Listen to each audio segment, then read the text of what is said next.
السلام عليكم ورحمة الله وبركاته. بسم الله الرحمن الرحيم. الحمد لله رب العالمين والصلاة والسلام على سيدنا محمد وعلى آله وصحبه وسلم. ഏറ്റവും ആദരണീയരായ അധ്യക്ഷൻ, വേദിയെ സമ്പുഷ്ടമാക്കുന്ന പണ്ഡിതന്മാർ, പ്രിയങ്കരായ ഉൾമറാക്കൾ, മറ്റു സഹോദരങ്ങളെ, സുഹൃത്തുക്കൾ, വളരെയേറെ മഹത്വമുള്ള, ഏറെ പ്രാധാന്യമുള്ള ഒരു ചടങ്ങിലാണ് നമ്മൾ ഒത്തുകൂടിയിട്ടുള്ളത്. അല്ലാഹു നമ്മുടെ ഒത്തുകൂടൽ സ്വീകരിക്കുമാറാവട്ടെ. 2 പുസ്തകങ്ങളുടെ പ്രകാശന കർമ്മം ഇവിടെ നിർവഹിക്കപ്പെട്ടു എന്ന് ഞാൻ മനസ്സിലാക്കുന്നു. പുസ്തക രചന രംഗത്ത് അറബി സാഹിത്യത്തിൽ കഴിഞ്ഞ കാലങ്ങളിൽ ഉണ്ടായിട്ടുള്ള രചനകളെക്കുറിച്ച് ഇവിടെ വളരെ വിസ്തരമായി തന്നെ ഇതിനു മുമ്പ് സംസാരിക്കുകയുണ്ടായി. പല വിവരങ്ങളും ഇതുമായി ബന്ധപ്പെട്ട കാര്യങ്ങൾ ജനങ്ങളിലേക്ക് എത്താതെ പോയി എന്നുള്ളത് ഒരു വലിയ കുറവായി തന്നെ കാണുകയാണ്. നമുക്കറിയാം, പുസ്തക പ്രസാധക രംഗത്ത് മഹത്വമായ ചില ചുമതലകൾ, ഉത്തരവാദിത്തങ്ങൾ നിർവഹിച്ച് വരുന്ന ഒരു പ്രസ്ഥാനത്തിൻ്റെ 2 പുസ്തകങ്ങൾ ഇന്ന് ഇവിടെ പ്രകാശിതമായി. അബുൽ ഹസൻ നദ്വി സാഹിബിൻ്റെ ഗ്രന്ഥങ്ങൾ മലയാളത്തിലേക്ക് അനവധി പുസ്തകങ്ങൾ പരിഭാഷപ്പെടുത്തിയിട്ടുള്ള ഒരു പ്രസാധക വേദിയാണ് നമ്മുടേത്.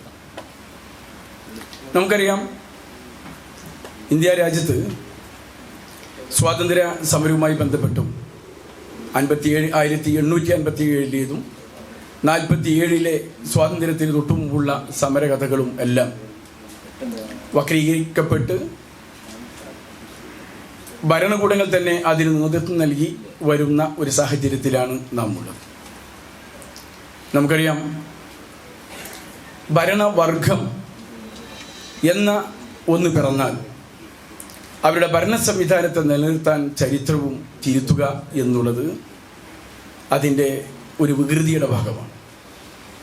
ഒന്ന്, ഭരണകൂടത്തിൻ്റെ ന്യായീകരിക്കുവാൻ പര്യാപ്തമായ ചരിത്രങ്ങൾ ഉണ്ടാക്കിയെടുക്കുക എന്നുള്ളതാണ് അതിൻ്റെ പിന്നിലെ താല്പര്യം. ജനങ്ങളും രാജ്യവും ഭരണകൂടങ്ങൾ വിസ്മരിച്ചുകൊണ്ട് അധികാരത്തോടുള്ള ആർത്തി, അത് നിലനിർത്തുവാനുള്ള വ്യഗ്രത, അതിൻ്റെ ഭാഗമായിട്ടാണ് ഇത്തരത്തിലുള്ള ദുശ്ചെയ്തികൾ രാജ്യത്ത് നടന്നു വരുന്നത്. അതിനെതിരായി തൂലികകൾ ചലിക്കേണ്ടതുണ്ട്. ഇവിടെ വളരെ പ്രാധാന്യമുള്ള ഒരു സന്ദർഭത്തിലാണ് സ്വാതന്ത്ര്യ സമര ചരിത്രത്തിലെ പ്രധാനപ്പെട്ട ഏടുകൾ ഉൾക്കൊള്ളിച്ചുകൊണ്ട് ഒരു ഗ്രന്ഥം ഇന്ന് പ്രകാശനം ചെയ്തിട്ടുള്ളത്. അലി മിയാനെ കുറിച്ച് അദ്ദേഹവുമായി ബന്ധപ്പെട്ട കൃതികൾ ധാരാളം മലയാളക്കരയ്ക്ക് സമ്മാനിച്ചിട്ടുള്ള ഒരു സ്ഥാപനം. ഞാൻ അലി മിയാനെ ഓർക്കുമ്പോൾ 1986 ഷബാനു കേസുമായി ബന്ധപ്പെട്ടുണ്ടായ ചില വിവാദങ്ങൾ ശരീഅത്ത് തന്നെ ഭേദഗതി ചെയ്യണമെന്നും തിരുത്തണമെന്നും പറഞ്ഞുകൊണ്ട് പല പ്രസ്ഥാനങ്ങളും രംഗത്ത് വന്ന ഒരു സാഹചര്യം. ഗുലാം മഹ്മൂദ് ബനാത്ത് വാല സാഹിബ് ഒരു സ്വകാര്യ ബില്ല് പാർലമെൻറ്റിൽ അവതരിപ്പിക്കുകയുണ്ടായി. ആ ബില്ലിൻ്റെ വസ്തുതകളെക്കുറിച്ച് പഠിക്കാൻ, അതിൻ്റെ ന്യായീകരണങ്ങൾ എത്രയുണ്ട് എന്ന് അറിയാൻ അന്നത്തെ പ്രധാനമന്ത്രി രാജീവ് ഗാന്ധി സൗദി അംബാസഡറുമായി ബന്ധപ്പെട്ട ഒരു സന്ദർഭമുണ്ടായി. സൗദിയിലെ വലിയ പണ്ഡിതന്മാരുമായി അതിനെക്കുറിച്ചുള്ള ന്യായീകരണം, ഈ പ്രമേയത്തിൻ്റെ ന്യായീകരണം എത്രയുണ്ട് എന്ന് മനസ്സിലാക്കാൻ ഇങ്ങനെ ഒരു അന്വേഷണം നടത്തിയപ്പോൾ സൗദിയിൽ നിന്ന് രാജീവ് ഗാന്ധി കിട്ടിയ മറുപടി, ഇന്ത്യയിൽ തന്നെ ഉണ്ടല്ലോ, സൗദിയിൽ നിന്ന് പോലും പല കാര്യങ്ങൾക്കും ബന്ധപ്പെടാറുള്ള, ഞങ്ങളുടെ ചർച്ചകളിൽ ബന്ധപ്പെടുത്താറുള്ള ഒരു വലിയ പണ്ഡിതൻ ഇന്ത്യയിലുണ്ടല്ലോ എന്ന് രാജീവ് ഗാന്ധിക്ക് ഇങ്ങോട്ട് മറുപടി കിട്ടിയ ഒരു സന്ദർഭമുണ്ടായി. അബുൽ ഹസൻ അലി നദ്വി സാഹിബിനെ കുറിച്ചായിരുന്നു ആ വിവരം നൽകിയത്. അപ്പോഴാണ് അബുൽ ഹസൻ നദ്വിയുമായി സംസാരിക്കുവാൻ രാജീവ് ഗാന്ധി തുനിയുകയും ഈ ബനാത്ത് വാലിയുടെ പ്രമേയം ന്യായമുള്ളതാണെന്നും അത് വസ്തുത അംഗീകരിക്കേണ്ടതാണ് എന്നും അദ്ദേഹത്തിന് തോന്നിയത്. ഇന്ത്യൻ ജനാധിപത്യത്തിൽ തന്നെ ഒരു വലിയ അത്ഭുതമായി, ലോകത്തിൻ്റെ ജനാധിപത്യ വേദിയിൽ തന്നെ ഒരു വലിയ അത്ഭുതം അന്ന് നടക്കുകയുണ്ടായി. അന്ന് മുസ്ലിം ലീഗിന് 2 അംഗങ്ങളെ പാർലമെൻറ്റിലുള്ളൂ. അദ്ദേഹത്തിന് സഹായം കിട്ടുകയാണെങ്കിൽ ഈ 2 ആളതേ കിട്ടാനുള്ളൂ.